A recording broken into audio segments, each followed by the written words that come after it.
Well, friends, it's a Grace Hour time again. This is a Christian podcast coming to you from Baltimore, and we hope that you are doing well today, and we want to thank you for being a part of our podcast, and we invite you to make comment there if you can. I'm Pastor Steve Andrulonis with Greater Grace Church, and with me is Philippe Serradji. We're talking this week about not being forgotten. Maybe you feel forgotten every now and then. It's easy to feel forgotten. Someone slights you, and you wonder if anyone even realizes that you are in the room or alive. But we are talking about these things. We want to talk about these things from biblical point of view, Christian point of view, a Bible point of view. Want to give you some practical understanding about it. But our task today, what we've been assigned, is to talk about suffering. And in the midst of suffering, that's probably the moment when you most feel forgotten, correct? Is that what we could say? That we most feel forgotten in our pain? I mean, that's how our theme today relates to the theme of the week, right? I think so, yes. Yeah. That's what they're asking us to talk about. I think so. I mean, we could double check with the boss over here because I don't want, so. I mean, the boss is engineering. He had some details to cover anyway, so we'll just let him go. Let him go. But my point is that we rarely have the big boss in the studio, so we got to behave today. Yes. So we got to behave today. Do the right thing. We're gonna talk about the right thing, and we're gonna say answer the right all word. the questions. I don't know about that, but we'll do whatever we can because I think your job and my job is on the line. So when the boss comes in to inspect the show, then you better. Anyway, so we won't say why he's here because that would put Jehu, under the light. Anyway, but all right. So jokes aside, I like the theme of the week because who doesn't feel forgotten by God sometimes? There's many reasons why we can end up this way. I don't feel like, I don't see answers to my prayers. I don't see my life circumstances changing. Maybe I'm going through financial difficulty, family difficulty. There's so many things we can look at. I hate my job. My car broke down, and I wonder why. And we'll talk about Job down the road a little bit. But I think the idea we can actually, and you made that connection earlier, I just want to underline that a little more, is that when we go through suffering times, trying times, or difficulties, we tend to naturally think that maybe God is not with me. And it's so interesting that God has to repeat, I am with you all the time, because we forget it all the time. And there is two ways we can live our Christian life. And there's many ways we can express it. I'm going to give you two examples. One is we can talk about the vertical versus the horizontal. Right? So our horizontal, it's this life, you and I live this way and we don't think with God, or there's the vertical, right? And God comes in and he gives us his thoughts, and we have that through the revelation of Scripture. The other way, which is very famous in Greater Grace, is Pastor Challer's way of building a house with 2 floors on his famous drawings. If you go to church here, or if you see him on high, you know what we're talking about. Well, the first floor is the natural life, and the second floor is the spiritual life. Now, Pastor Challer in his messages, I think sometimes he's been misunderstood to think it's either or floor. He's saying, no, it's either the first floor only, or it's the whole house, which is both floors. Because when floors, 2 floors. Right. If I lose someone dear, I'm going through some very difficult time, I'm not jumping on the second floor thinking and denying reality. That would be psychotic. That's right. Right? So you can't. That would be hyper spiritual. But I do have my foot on the ground, but can my thoughts be with him? Can I think the thoughts of God after him? And that's the verse 11 in Isaiah 55, 8 through 10. My thoughts are not your thoughts, my ways are not your ways, but my word will not return to me void. Meaning when my thoughts are not his thoughts, but he sends his thoughts, they come back with a result. So I'm saying all this to say there's something simple. When our lives is first floor related only, when our lives are strictly horizontal, then we can easily look at our circumstances and interpret those circumstances as being God chastising me, forgetting me, being busy somewhere else. And that's exactly what we're going to be talking about today. We can easily misinterpret our trials, difficulties as one proof quote unquote, that God has forgotten me, right? I think so. I think one of the things that we want to express to people is that when you entertain this idea that God has somehow left you on your own and forsaken you, even though the promise of the Bible is that he will never leave you nor forsake you. Yes. Says it to Joshua, who's transitioning into being a leader after Moses' death. And then we see it also mentioned in Hebrews at the end there. God will never leave you. Be content in whatsoever you have. And then God will never, no, never, no, never leave you nor forsake you. We know that this is a thing. I think the thing we want to try and help people understand is a way to escape falling into the depth of bitterness. Yes. You know? And I think when we're trying to answer, we try to give, like you said, like first floor level answers. Like that was the whole point. We want to get into the story of Job, which is really, you know, among the oldest books of the Bible. Oldest, you know, was one of the first stories and writings that came to be recognized by the people of God and to be talked about by the people of God. And we see that if we live just on the first floor, we know that the friends of Job, they were fine when they were quiet. Maybe they should have shut up and stayed quiet. Yeah. But when they started to try and explain the reason for the suffering, all of them really talked about, you know, about Job not measuring up, not doing what God required, and that is, you know, that is a recipe for bitterness. Because when you look at it, you know, Job is a person that we read about. God says, you know, there's no one like him. He eschews evil. He prays for his children. Yes. You know, all of this is regular, and you know, Satan is like, no. You've got him, you got a nice little wall around him. If you take that wall down, he's going to certainly fall into, curse you to his face. That's what he says. He's going to curse you to your face. That's what he's saying. He will curse God to his face. That's the way Satan viewed the relationship between Job and God. And so, I mean, I think when we use that word, like, we can be very casual saying, you know, we've probably said it. You know, there's a purpose in all things. Yes. But someone who's grieving, they can't see that at that moment, right? And so we want to be very careful not to like say that, like, oh, there's a purpose. God is in all things. That's true. Yeah. But is it to be said? Is it to be said, or so what do we mean by that? Because if I say God is in it, am I saying God provoked this?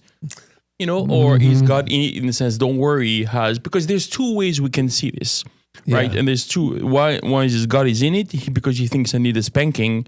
And since I was deaf to the first spanking, he's going to spank me louder. Like he's so limited, like human parents, that if my education system doesn't work, I'm going to make it worse. Like God, he's like us. You know, he will use human solutions for human problems. So that's not what it is. Suffering is not God's putting up the thermostat, say, oh, you think you can play this game with me? I'll show you who's boss. That would be you and I as human beings being tempted to make a statement. God is not. He's completely independent from those emotional, irrational ideas. But what we mean by that, when I say God is in it, and I can say it with hindsight because I didn't like it when I went through difficulties, but now I'm with hindsight, I'm thinking, God wasn't in it in the same way that Joseph told his brothers, you meant it for evil, God meant it for good. Meaning that and we see that with Job as you referenced him, the reason why Job is in his predicament is because the devil brought on, God gave him, okay, you want to go and test him? Go ahead and test him. But he gave him some parameters in which he could operate. But the ideas of what happened to Job didn't come from God. No. They came from the devil. So, of course, we may not like the idea anyway. Why would God allow this? And then we'll talk about this. And you see at the end, Job himself, who is the most capable of speaking about because I could say something, well, I don't like the idea. Well, at the end, Job did like the idea. So he's more capable than you and I to talking about his own circumstances. But I think you're right. What we can say is thinking like a prescription. Here I am, doctor. Oh, you're going through grief. Listen, proverb, give you 3 verses. Here you go. You read those 3 times a day. You'll be fine in a week. Like it's a prescription for antibiotics. So it's not true. It can't be this way. We need love, compassion, understanding, and also realizing that unless God reaches out, to us in our sufferings, we can't understand them for what they are. It's impossible. It has to be a work of God. It has to be a work of the Holy Spirit. We can be friends. We can help. We can have compassion. The Bible does say we should, and we're there available. But at some point, you and I, everybody will have to understand whatever I'm going through, I have to deal with this in my heart before God. That's the only way that I can really understand, right? Because God granted Job his meeting, but before he allowed him to speak, he asked him a few questions, and that's true.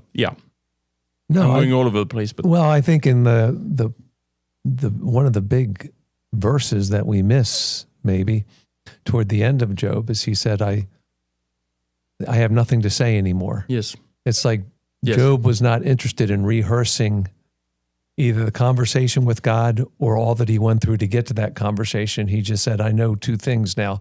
Once I knew God this way, now I see him in a different way. Yeah. And, God restored him, his prosperity, but spiritually there is an expansion that happened. Yes. And it's very easy for us sitting here, not knowing what certain people are going through, to say, this is a purpose of God. Yes. You're going to see a great expansion. And in Psalm 105, it says that Joseph was tried by the word. He did not see the place that he would land, the position of authority he would have, the mission he would have to save a region ravaged by famine as it was affecting his family. None of those things were revealed to him, just like none of this detail was revealed to Job during the course of his conversation. And, but that's the thing, like how much, Job said, I lay my hand on my mouth, and that's, here I am now. Yes. I'm going forward with this. I've gotten through to God. He has met me, and his words do not sound like what we say. I don't, when God is like asking the 80-some questions, it's like, it doesn't seem to be like, is that in the counseling handbook on counseling someone going through something very tragic? Is that, we would say, God, why is this the way that you deal with your suffering servant? Yes. It's like, we have a lot of questions, and I think it is, God leaves those things sort of open-ended for us so that we are drawing near to him. We could juxtaposition the story of Jonah, who did not handle his situation at all the way that Job handled it, right? Yes. How did Jonah handle it? Not the way that Job handled it, for sure. Which is funny because also Jonah, and I think we made that point a couple of times already, like in past shows, but he's the most successful of all the prophets. He is. That's right. He won a whole city to God reluctantly. Who else did that as a prophet in the Bible? None of them. Not even Isaiah, the disciples did. When they preached in the Old Testament, but after they had the Holy Spirit, this is before. Right. So what do we have? Isaiah, the greatest prophet of all, he didn't do anything, and at the end of his ministry, Israel was deported. Yeah. Jeremiah did not succeed. Watched everything fall apart. And Jonah, he was like completely reluctant, and he ends up, so I think it takes us to another part maybe of thinking, in a way, questioning God, because I want to go back to what we said earlier about the idea of like, there's the only way for us to really understand is for us to humble ourselves before God and accept that God is sovereign, accept that God has all the best intentions, and the idea is, because you were asking, is can we take God's questioning of Job's capacity to address him as one way to model our counseling sessions? The answer is no. And I'm telling you why I think it's the case, because I think God can do this. God can do that. We cannot. Okay. I got it. Yeah. I mean, I'm there. If I come to you, right? And I know you, and then you have a lot of experience. You're going to give me some good counsel. I know that. Yeah. But there's some things you wouldn't be able to say without me reacting. If God sits here, he comes with his presence. Yeah. He doesn't just come with a degree or I've been around for 30 years. I think that's what makes the whole difference. I think Job was capable of receiving all these questions that puts him back in his place despite his suffering, because he was in the presence of God. And that stresses out for me the importance of realizing, as pastors or leaders, or even more so as counselors, not creating a dependency on your ministry for the disciples that God sends your way. Because if you do, then I think you're putting yourself like the three friends, actually all the friends, even Elihu, the three first friends of Job were completely inadequate. Yeah. And Elihu was insufficient. That's the difference for me. The first three guys, you don't know what you're talking about. The fourth guy, you know a little bit what you're talking about, but you don't. Yeah. But you do more than the others, but you don't, because at the end, Job is the one that had to pray for all of them. But what I like about this, if we go back a little bit, I think, so we know at the end in Job 42 that he says to God, my ears have heard about you, my eyes have seen you. Just by God putting him back into his place, but with his presence, he was able to realize who he's dealing with in a good way. Not that I'm afraid this is not Kim Jong-un who's going to put me in the camp somewhere in the north, or a dictator who's going to put me in some camp in Siberia, whatever. But this is God we're talking about. So he humbled himself. But when you go back to the beginning of the story, and you mentioned that, I think was interesting. Job was, and I like to use, when you have insurance, what you're looking at is how much your insurance covers, and so what's your deductible, right? Yeah, so that's true.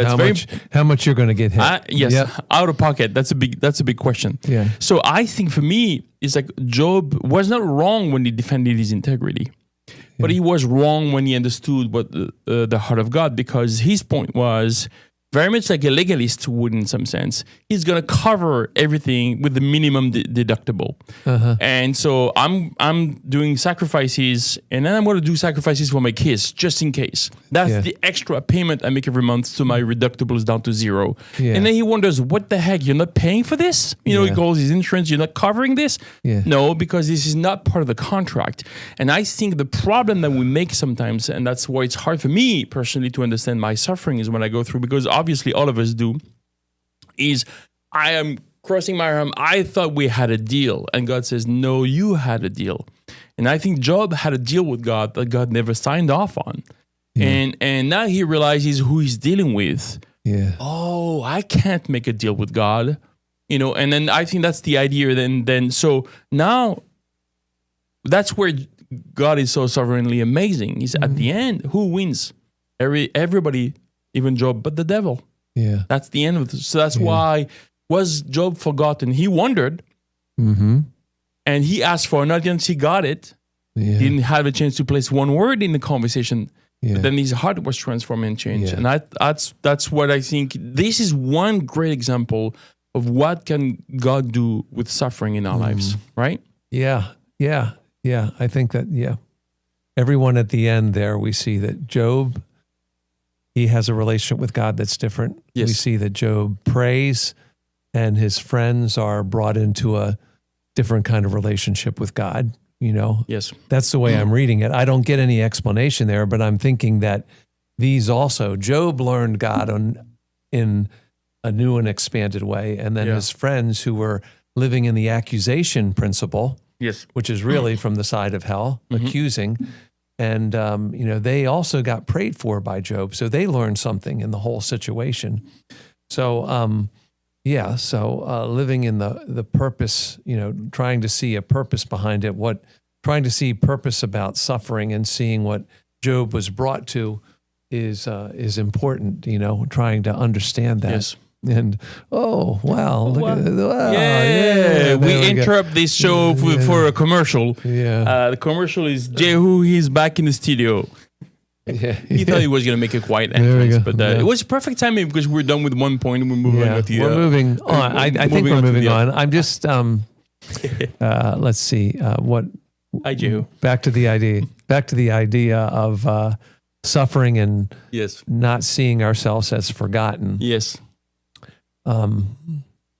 So we have Job. I think the person that really, like when we look in the Bible, I think the person that really is the most important lesson for us, or the most important personality for us to watch is Jeremiah. Yes. Because when we think of, like, we talked about Jonah, I talked about that, I introduced that, and then we have Jeremiah. We see that, you're right, it's really kind of interesting. I never even thought about that's a new thing when you think about it. Like, none of these prophets was successful in bringing, there was a remnant that grieved. We know from Ezekiel, there was a remnant that grieved over the idolatry that was going on, and they grieved. They wanted a deeper relationship with God. We know that was, but we don't see like a mass, like, maybe during the days of Josiah when he tore his garments and he instituted sort of some of like a surface revival, but it didn't take into their hearts. Yes. But here we see Jonah goes to a heathen city, Nineveh, the Assyrian city, a cruel city, that he did not want to see get the mercy of God, but they did get the mercy of God. It's really kind of interesting that that's what happened. But I digress, I think. But the relationship with God. I mean, one of the questions that's posed to us here is like the goodness of God in the midst of suffering, and when we do feel forgotten by God. Oh, I know what I was going to say. I was like thinking, I just finished reading the end of Matthew, and in that passage, in the Matthew gospel account of the Passion, we know that Jesus was suffering much. He had been flogged. He's on his way to the cross. How much strength he has. We know that he has been beaten, beyond recognition, maybe human recognition. But he is given sort of a drug. They mix something in there, and when he tastes it, he refuses to drink what they gave him. He didn't want to numb the pain. Yes. I wonder what you're thinking about this. This seems, if we take suffering out of the world of the Bible and church life, Christian living, and we see that there is a scientific method to dealing with people's hurts, despair, discouragement, melancholy, all of these things, depression even. We know that there's this, it seems that there is a chemical trying to create a chemical construct for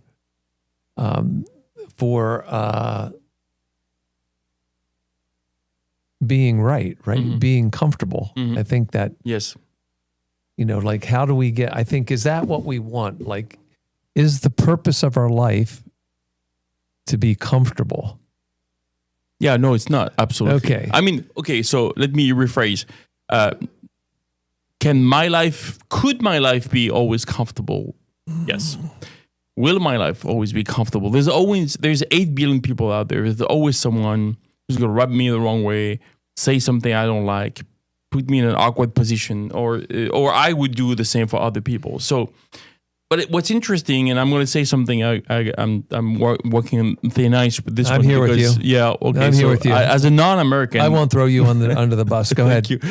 Right. So as a non-American, what's I think shocking for people from other countries is the idea that in American mindset is that comfort is number one. Like you have a brand of furniture called Lazy Boy, right? That would never work in Europe. And because first people will never want to buy that thing. Is I'm not lazy. I'm not sitting in that stuff. You're not making that testimony with your purchase. Yes. You're not going to spend your money to tell people you want to kick back and watch the tubes. Okay, go ahead. That's the commercials. Actually, we deserve this. That's the second thing that I find interesting in the culture. Is the word deserve. deserve. You deserve this. We get, maybe some people are hardworking. Do I deserve to sit back and relax one day a week because I'm super busy in my life? I get that. And one thing I do like about the American culture is that most Americans I know are very hard workers. Mm-hmm. And that's the good thing of this. And then the third point is pain should not exist. And it's interesting. So I grew up in France. You go to the dentist once or twice a year, so like for checkups and stuff. Yeah. So every time I went to the dentist in France, I hated it. Man, what did he do? It was just a cleanup. If I go to the dentist here, I won't. Are you done? I don't know. I don't feel anything. Even if I had to get some work done, I don't even feel it. And my dentist is super sorry because he's got to put some small needle into your gum so you won't feel anything. You barely feel the stench. Yeah, just a pinch. Here it comes. Yeah, he's super sorry about this. He's like, I hope you're okay. He's like, what am I, made of sugar? But the point is, I'm going somewhere with this. Okay. And now look at this, like for example, look at pain. So we deal with pain differently in my home country versus here. In France, your painkillers you have are the same that you find over the counter, right? Any prescription that is powerful can only be administered into the hospital. You can get opioids. They don't mail it to you, and they don't send it out the door. No. And if you have to stay in the hospital for 3 or 4 days because of a back pain, when you get home, you have to deal with it. But the point being is, I'm talking about the comfort. And what did it bring? One of the most important addiction crises in the U.S. in the last 20 years is based out of opioids. Yep. People get addicted because of this. So I think the word addicted in that way comes with the idea of comfort. I shouldn't be in pain. Mm-hmm. Yes, you've been sliced open. Mm-hmm. It's going to take you a week before your pain ease. Just bear with this. Just, I need to be up and functional. Yeah, I got stuff to do. So we want we want our cake and we want to eat it at the same time. Yeah. So what I'm thinking is, in his great wisdom, I don't know why God decided that pain would be a part of our lives. I don't know. I can't wrap my mind around this. But because I know who he is, and the Bible clearly says God is omniscient, he's omnipotent, he could do anything. And we go back to the idea we raised a couple times, like this is the best of all possible worlds about, from when we hear from some of the philosophers, Christian philosophers, in the sense that God in his wisdom decided that pain would be the one thing that stops us in our track. Because if I'm running towards hell, if God chopped both my legs off and I turn to him and I go to heaven without those 2 legs for the rest of my life, but I go to heaven, this is better than me running with my 2 legs going to hell. That's one perspective we don't have. It's just like with Job, as we were saying, God sees something that's going to make a huge difference in Job's life and in our lives, because the Bible has been written for our instructions. Now, with hindsight, I'm learning things about Job's life that he couldn't know at the time, but I can know for my life. So, all these to answer the question about comfort. I think yes, I can pray for comfort. I can pray for I have a good friend of mine who died when he's in his 40s. We were very close. He died of cancer. I went to visit several times in the hospital, and then he decided to die at home. It was cancer is very painful, so he was in and out, and he has to, so he's somebody, when you're at home, hospice at home, and you have nurses or doctors, whatever, they come and they administer that what they could administer in the hospital, but you cannot take it yourself. They have to administer those chemicals. But then you pray for comfort at this time. You pray for, in that way. So I understand that as well. That is something that it's hard. Why is some of our diseases so painful? I don't have the answer. I really don't. No. And why do God allow things to happen in my life? I don't. Some of it I can understand. Why would someone be angry and beat up somebody else? Because they have to have the free will to do whatever they want, and there is consequences to our decisions. But then I don't have to have all the answers. And then we go back to what we said earlier. If I think that I look at my life and the circumstances, God has forgotten me, I need to have a relationship with God. and that's what will solve my problem of perspective, and also understanding. Like there's no one can solve my thinking but God in that particular theme, I think. Well, let's think this way, maybe.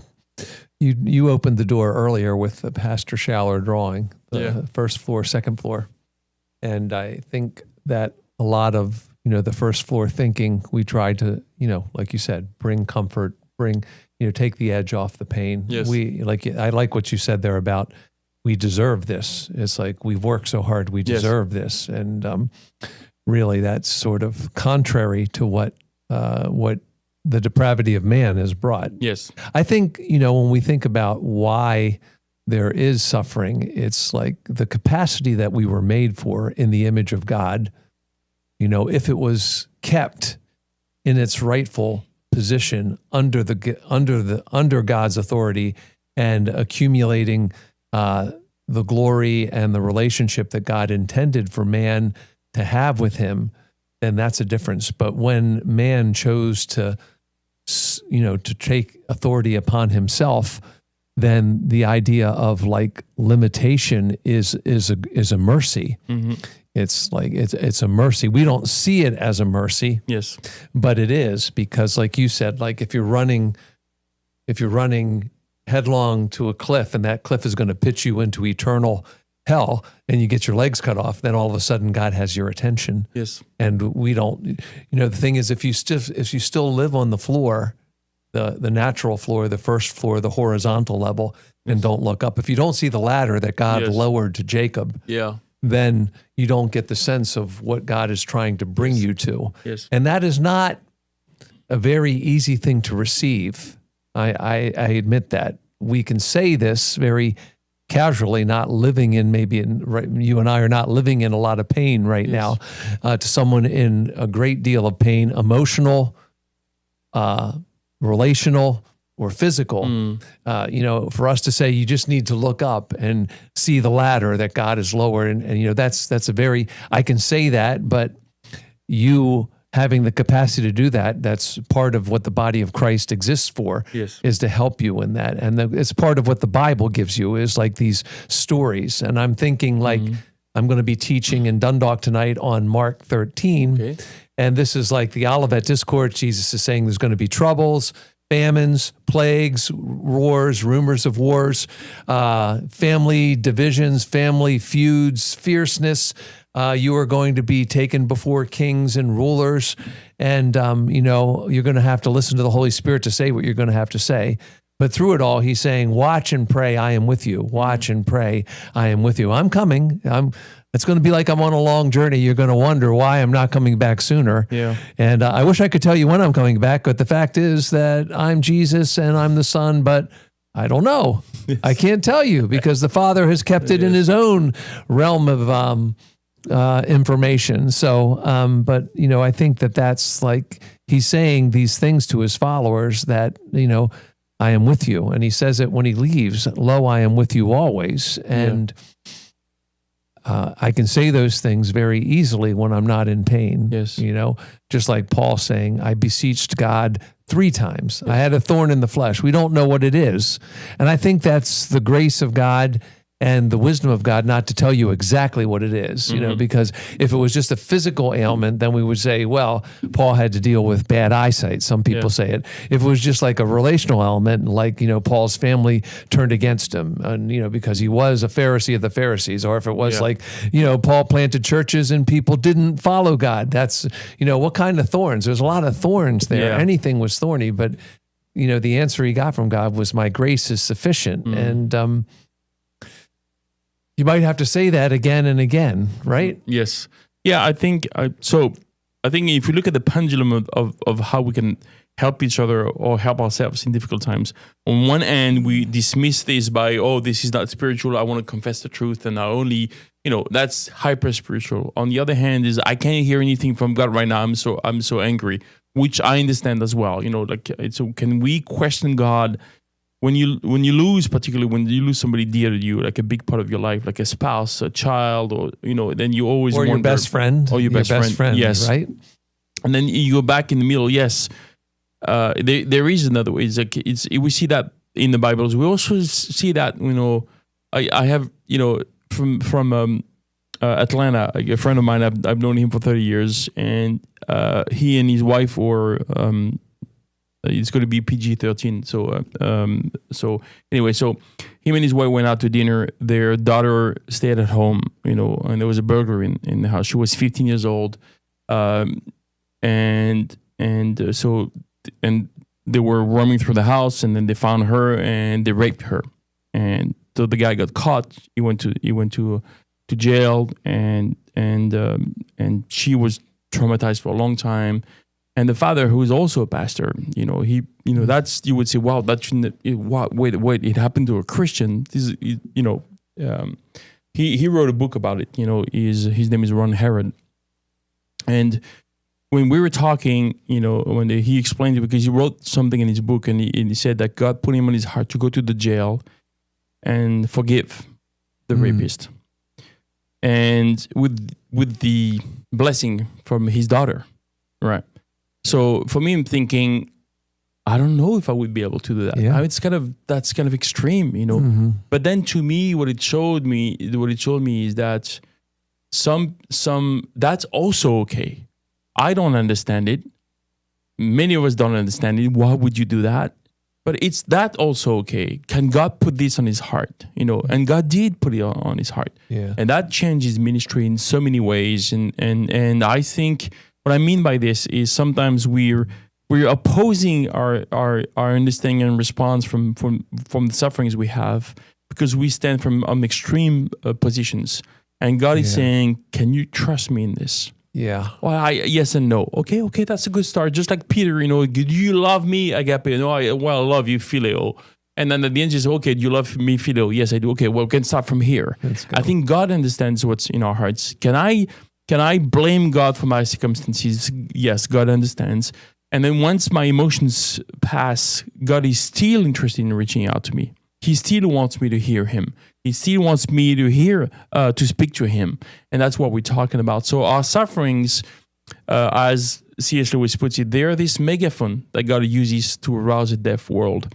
That does not mean that God doesn't have, that's his first response. Okay, you want to play the hard way? I'm going to play hard with you. This is not how God motivates his decisions. But then if I go through something, then I can't dismiss the love of God. I cannot dismiss the fact that God is with me. And if I think that God has forgotten me, then I'm in the wrong. He hasn't. I can feel that he has, but he hasn't. It's not possible, because God made us a promise. So the process I will have to go through in that, and then we all have at some point, and then I have to leave my thoughts to receive his thoughts. That's all I need. Right? That's all I need. Yeah. Well, that's a pretty interesting story there. I'm just thinking because some would say, well, how do I say this carefully? I'm just reading this book by Brad Hambrick on forgiveness. Now, Brad is from North Carolina. He's going to be here in a couple of weeks at our church. And he's a counseling pastor at a church in North Carolina. And he wrote this book on forgiveness. And he's talking about the stages of someone hurts you, rebuilding, if you want to rebuild the relationship with them, the patterns that go through it. And then he makes this I'm not quoting it exactly, but he makes this statement, like you're saying, like this, some would see this pastor and the daughter and the process that they went to release this man in their own hearts. Yes. And now I'm not saying that they probably still remembered the pain. Yes. And they had to forgive him all over again, different situations, but they went and expressed this forgiveness. And one of the things that Brad Hambrick points out in this, can you get to the place where you can accept that someone who hurt you is actually getting mercy from God? Mm-hmm. You can forgive them, but can you graduate, or can you come to a situation where you're not offended by the fact that their life has some measure of blessing after they have hurt you and you have forgiven them? He's talking about this process, getting to that place, and it's not an easy place to get to. Yes.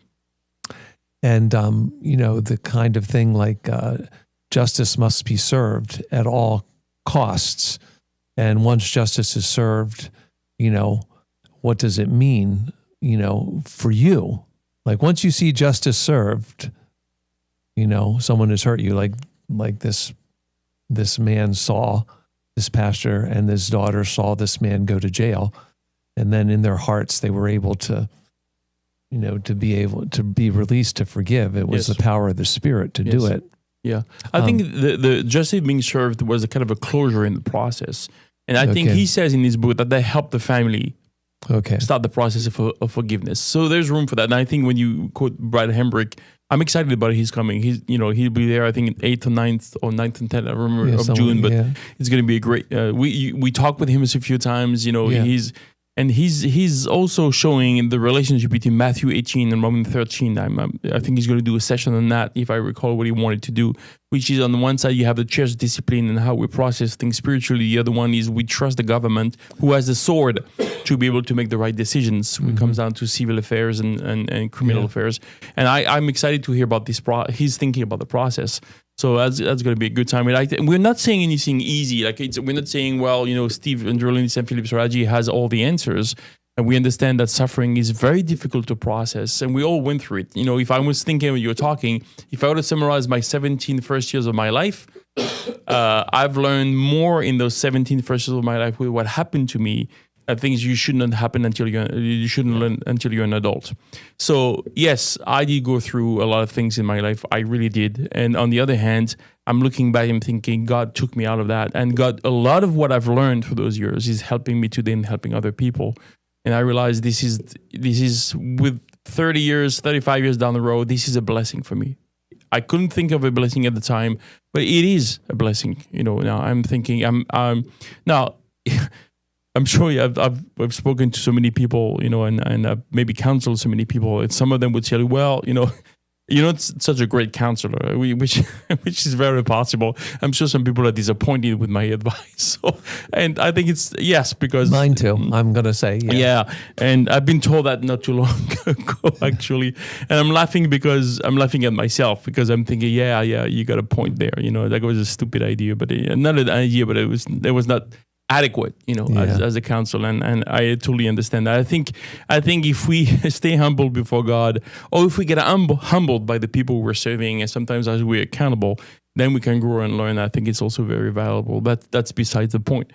The point is, I think God mysteriously decided to use frail human beings to minister in his church, and that's even though it doesn't sound like the best decision, it was a wise decision from God. He decided to do it this way. So we got a lot of comments today. I see that. We have one question for you. I think when you said Jesus was given a drug when he refused. Can you explain that? This is not the hyssop moment when Jesus said, "I thirst." This was like a yes, it was mixed with vinegar, but it was a drink. So when Jesus said, "I thirst," and they lifted that up, he took that, but he would not drink the gall when he came unto Golgotha. Yes. And I think this was sort of like a soldierly thing, because this was the most painful death. And I think they tried to give everybody who went on the cross something to sort of calm their pain for just a moment. Yeah. And it was a narcotic, and Jesus tasted it, and he didn't want to. He wanted to suffer the full measure of the suffering that he had to have there. So that's it. You can find that Matthew 27. Yes. You can find that place where he got to the skull. They tried to give him something mingled with gall. He tasted it. He would not drink it. But then when he said, "I thirst," he did get the vinegar and he took it. And then he said, "It is finished." So there's two different situations there. Yeah. So that's the answer to that question. Yeah. Lastly, because we're done here. Yeah, we're done. We've gotten through it. And even though, we started suffering, wondering who was going to get us through this program, but 2 men answered today, so that's amazing.